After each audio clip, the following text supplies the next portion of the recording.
नमस्कार, स्वागत है आपका। मेरा नाम है विपिन बेबाक। मेरे साथ मेरे सहयोगी सादाब रिजवी। धन्यवाद सर। बुधवार को महाशिवरात्रि स्नान का महाकुंभ का समापन हो गया, लेकिन इसे लेकर सियासत अब तक थमने का नाम नहीं ले रही है।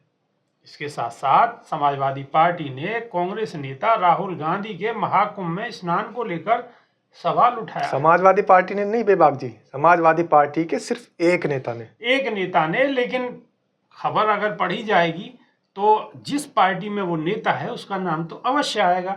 बिल्कुल। लेकिन माजरा क्या है, इस पे और देने वाली बात है।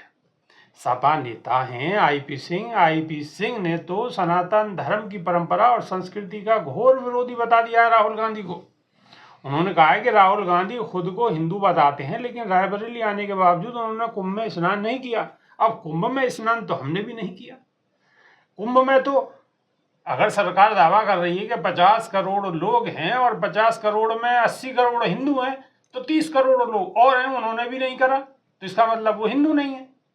तो ये तो कोई लॉजिक वाली बात नहीं है। ये तो अपनी स्वतंत्रता है, कोई स्नान करे कोई स्नान नहीं करे। हो सकता है अपने घर में गंगा जल, एक ढक्कन में गंगा जल डाला हो और स्नान कर लिया हो, लेकिन फिर भी लोगों को राजनीति करनी है, सवाल उठाने, अपने आप को चमकाना, अपना चेहरा चमकाना, सोशल मीडिया में बने रहना, तो ये भी थोड़ी बहुत वजह हो सकती है। सपा नेता आईपी सिंह ने राहुल गांधी के कुंभ में स्नान नहीं करने पर सोशल मीडिया साइट एक्स पर पोस्ट कर हमला किया है। उन्होंने लिखा है कि आज राहुल गांधी जी, उनकी बहन प्रियंका वाड्रा ने साबित कर दिया है कि वे सनातन धर्म परंपरा और संस्कृति के घोर विरोधी हैं। कुंभ स्नान सनातन काल से चला आ रहा है। इस बार का आयोजन बीजेपी ने किया तो 2012-13 का आयोजन सपा ने किया था।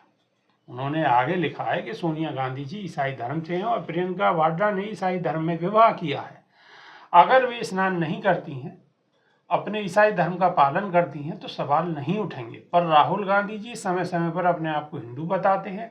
आज महाशिवरात्रि का पर्व था, अंतिम स्नान था, वे रायबरेली आए हुए थे, कुंभ स्नान करने नहीं गए। चाहते तो रायबरेली में गंगा जी बहती हैं, वहाँ भी स्नान कर सकते थे, पर उन्हें हिंदू धर्म से चिढ़ है। अब यह शब्द उन्होंने चिढ़ वाला अपनी तरफ से लगा दिया है कि अगर स्नान नहीं करा तो उन्हें चिढ़ है। यह उन्होंने आज साबित कर दिया है। सपा नेता का यह बयान इसलिए अहम हो जाता है क्योंकि कांग्रेस यूपी में सपा की सहयोगी पार्टी है। पार्टी मुखिया अखिलेश यादव विधानसभा चुनाव में इंडिया गठबंधन के साथ मिलकर चुनाव लड़ने की बात कहते रहते हैं। ऐसे में अपने सबसे बड़े सहयोगी पर सीधा हमला कर कई तरह की चर्चाओं का बढ़ावा मिल रहा है। ये पहली बार नहीं है जब समाजवादी पार्टी के नेता आईपी सिंह ने राहुल गांधी को लेकर सवाल उठाए हों। वे अक्सर उन्हें लेकर इस तरह के तीखे हमले करते रहते हैं। यही नहीं, राहुल गांधी के नेतृत्व क्षमता पर भी कई बार वो सवाल उठा चुके हैं। उन्हें तो राहुल गांधी की उम्र को लेकर तंज कसते हुए यहाँ तक कह दिया था कि उम्र 55 की और दिल बचपन का। विपक्ष को 1989 की भांति एक नया नेता चुनना ही होगा जो सत्ता परिवर्तन कर सके। बिल्कुल। यानी कि राहुल गांधी को ये कुछ नहीं मानते, ये बहुत बड़े खुद अपने आप को नेता मानते हैं। समाजवादी पार्टी हो सकता है इनके द्वारा ही चल रही हो, अखिलेश यादव भी शायद कुछ ना हो, तो ये इतने बड़े नेता हैं और राहुल गांधी पर सवाल उठा रहे हैं, अपना चेहरा चमका रहे हैं, अपनी राजनीति को चमकाने की कोशिश कर रहे हैं। सादाब रिजवी, थोड़ा कहिए। सूरज को दिया दिखाने वाली बात है, क्योंकि सूरज को दिया दिखाने से सूरज के तो ऊपर कोई फर्क नहीं पड़ेगा, लेकिन दिए की चर्चाएं जरूर होनी शुरू हो जाएगी। तो ये चर्चाओं का बाजार है और चर्चाओं के बाजार में हमेशा गर्मी पाने के लिए इस तरीके के नेता आते रहते हैं। और मैं आपको बताऊं कि आईपी सिंह तो वो नेता हैं जिनकी कहीं कोई गिनती ही नहीं रही खुद समाजवादी पार्टी में। अपनी खुद की वो उपलब्धि के लिए, अपनी खुद की उपस्थिति के लिए लगातार प्रयासरत रहते हैं। पिछली बार जब उन्होंने इस तरीके का एक ट्वीट पर बयान दिया था, ट्विटर पर ट्वीट कर दिया था, तब भी अखिलेश यादव को बीच कहावत है गाँव में कि 3 में न तेरे में बीन बजाए डेरे में। बिल्कुल, तो ये वो वाली बात है। पिछली बार भी इस तरीके का गलत बयान इन्होंने दे दिया था, ट्विटर पे ट्वीट कर दिया था, तो अखिलेश यादव को खुद बीच में आना पड़ा था और इन्हें धमकाकर, डांट फटकार लगाकर उसे डिलीट कराना पड़ा था। उस वक्त इन्होंने डिलीट कर दिया। तो थूक कर चाटने वाला आदमी अगर फिर दोबारा से हमलावर होता है, और वो भी ऐसी बात पर जो कि बिल्कुल लॉजिक ही ना हो उसकी बात में। अब वो कह रहे हैं कि ये नहाने नहीं आए, कुंभ स्नान करने नहीं आए, तो इनका हिंदू धर्म से कोई लेना देना नहीं है, ये किसी और धर्म के हैं, तो मोहन भागवत भी तो नजर नहीं आए। मोहन भागवत पर तो सवाल बड़ा उठना चाहिए फिर। और धर्म के ठेकेदार भी माने जाते हैं, हिंदुत्व के ठेकेदार माने जाते हैं, तो मोहन भागवत का धर्म कौन सा है, आईपी सिंह को यह भी बताना चाहिए।